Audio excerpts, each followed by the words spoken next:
I'm tired of pretending that Bubsy 1 isn't better than Super Mario Bros. 2 USA.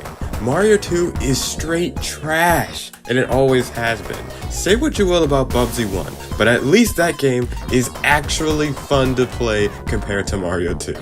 Okay, I'm getting a little bit ahead of myself. Let me start from the beginning here. I've known about both of these games for years now, and I've heard people's various opinions about them. I bought Mario 2 in 2014 and kind of played it off and on over the years. Bubsy, from what I heard, was... What could possibly go wrong? I don't know. You're pretty safe with the Chapter 1 called Cheese Wheels of Doom. So I'm willing to wager that everything could go wrong! Yeah, it wasn't that great. But I didn't play it for a while. I just assumed that the game was trash. Whenever the game was brought up in discussion, I regurgitated, the mainstream talking points, if you were to call them that, about Bubsy.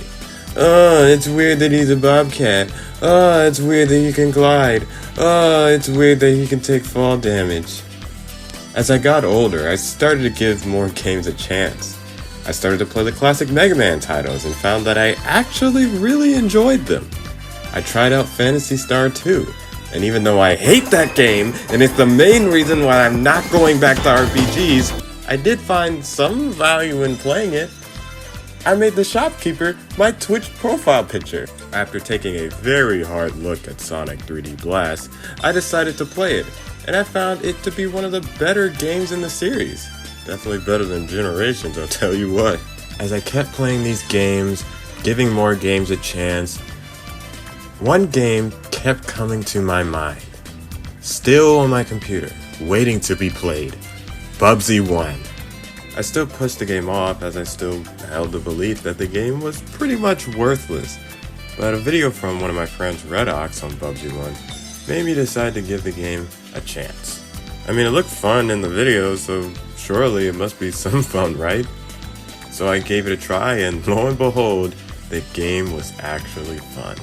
Funnily enough, as I was trying out Bubsy 1, I was trying to beat Mario 2, and just getting wrecked.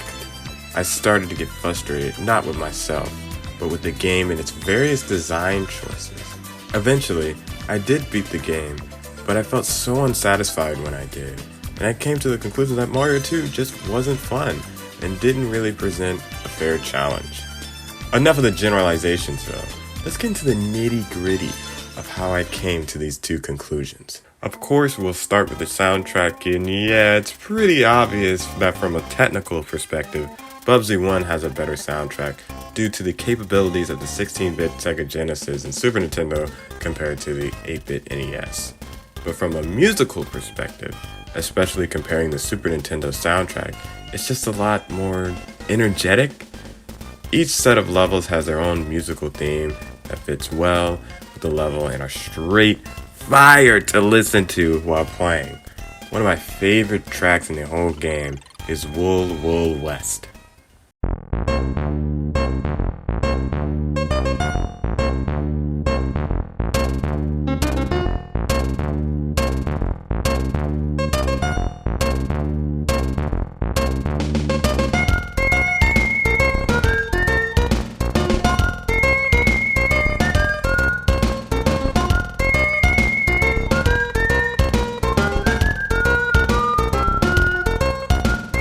Bubsy also has more tracks than Mario 2, which you wouldn't think really matters, but when the same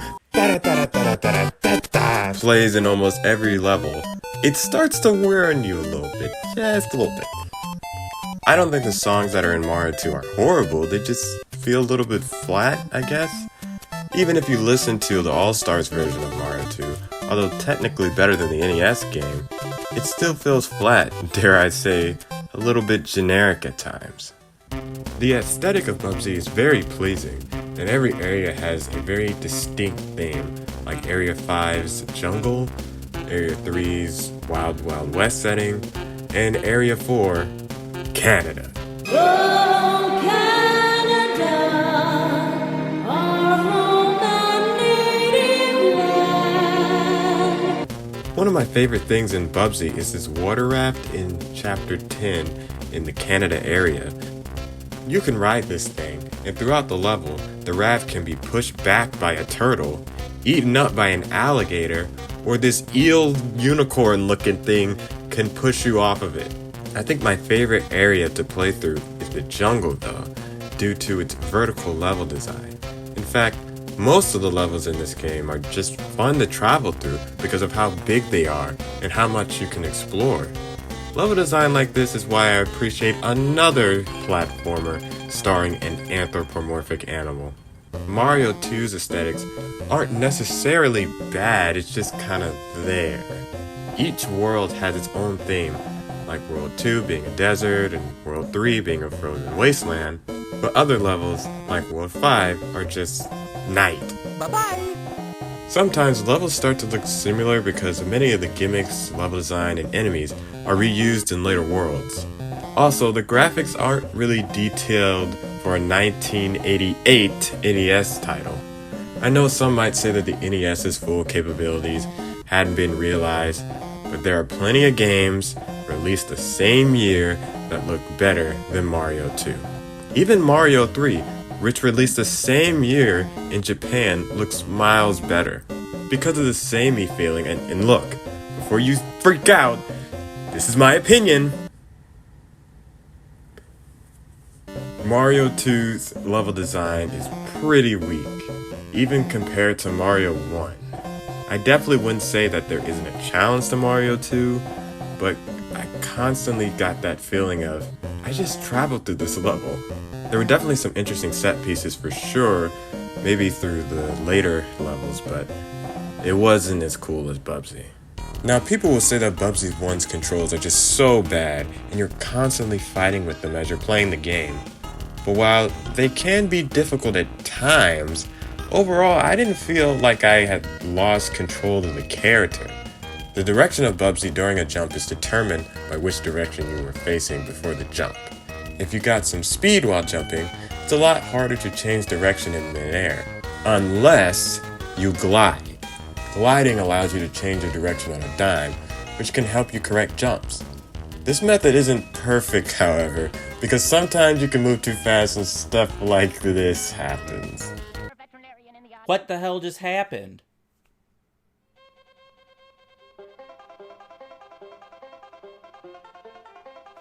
I was on the platform. You guys saw it. Don't worry, Sir AC Man. The same thing happened to me. The glide also protects you from fall damage, and rest assured, I used that glide plenty of times while falling to the ground. It was really easy to get used to, and once you understand how fast it takes for Bubsy to get to full speed, along with using the glide, you'll have no issues platforming like you do in any other platformer. Except Mario 2. Mario 2's controls almost feel like, trying to hold a frictionless piece of ice slipping through my frictionless hands. Here's the deal. In Mario 2, you've got a run button, just like in other Mario games. Pretty standard. The issue is the acceleration from walking to maximum speed is cranked up to 1,000,000. As soon as you press that run button, you just Got a blast! ride off and undershoot or overshoot platforms and enemies. And in a game where you have to literally pick up enemies to throw them into other enemies, that can be kind of a problem.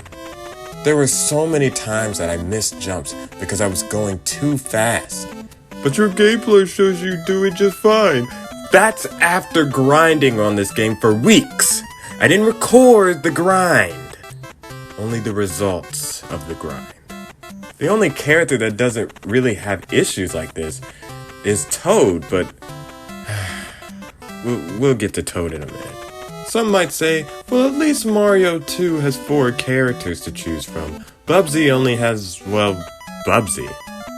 This doesn't matter at all.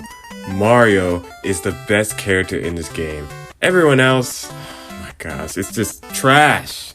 Luigi's flutter jump makes platforming way more difficult than it needs to be. Toad needs to put some salt in his shoes because that man couldn't jump if his life depended on it. And Peach is like the worst character in the game. She has this flying ability that is mostly useless. and she takes the longest to pick stuff up from the ground. Now I know why Peach was such a broken OP character in Melee, because Nintendo was trying to make up for how trash she was in this game. The thing is, like I said before, Toad would be great since his controls are super tight, and he's the strongest. But like I said, he ain't getting into the NBA with that jump. You know what else is cool about Bubsy? He can jump on enemies to destroy them. But can't you do that in every other game? You'd think so, wouldn't you? In Mario 2, you can't jump on enemies to destroy them. If you do, well... Uh-oh! In this game, you have to pick up enemies or other items to throw them at enemies to kill them. Or you can just throw them down a pit. Already, this is kind of weird for a Mario game, because his whole staple is jumping on dudes to kill them. But there's more. It takes time to pick things up depending on what character you pick. So if there is a barrage of enemies chasing you or near you, you'll probably get hit while trying to pick up a vegetable or another enemy. If you throw a guy and miss your target, it'll just start walking around again like I didn't just body slam them into the ground. It doesn't help that in Mario 2, enemies respawn once you exit a room. By the way, Bubsy doesn't do that. If you kill an enemy in a level, he doesn't respawn, even if you die. I know this is a video defending Bubsy, but look, can we talk about these final bosses?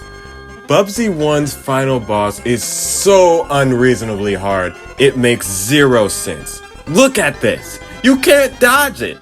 The boss's sprite is so big, which was fine up to this point. But when the boss is throwing every projectile in the game everywhere, you can't avoid it. In fact, I looked up walkthroughs for this game just to see how to beat the boss because I thought I was getting something wrong, I was doing something wrong, I somehow missed an ability that Bubsy had so I could counter this guy. Half of the walkthroughs I looked up were using save states for this final boss. Like, come on! Mario 2 may have a lot wrong with it, but its final boss isn't this hard. It's actually pretty easy, especially compared to some of the other bosses in that game. At least I'm not guessing on how I'm gonna get a hit in and Wart isn't spewing out every item in the game and every part of the screen every second. Alright, I'm done. See, I can give Mario 2 credit when it deserves it. So yeah, I think this is it. I liked Bubsy 1 more than Mario 2. I think this whole experience has taught me to not just listen to other people's opinions about games, but to try them out and really give them a chance. I could have missed out on the enjoyable experience that Bubsy had given me if I would have just listened to the majority of the internet. Now, do I think Bubsy is better than my favorite Sonic games like Sonic CD? Of course not. And if I did have to rank Bubsy against every Sonic game, it would probably be in C tier. But is it better than Mario 2? Yes, miles better. Now go play Bubsy before I make you play Bubsy. Just as a side note, Nintendo doesn't even like Mario 2. And I know what you're saying. What are you talking about? They release it on every virtual console ever. Shh, be quiet. When they released Mario Maker, it included level assets from Mario 1, Mario 3, and Super Mario World. Mario 1, Mario 3, and Super Mario World. They didn't even add Mario 2. And you know what? You know what's crazy? Nobody complained about it. You know what's more? They didn't even add it in Mario Maker 2, and still nobody complained about it. If this game is so great, why wouldn't they add it? I wonder. It's because this game sucks.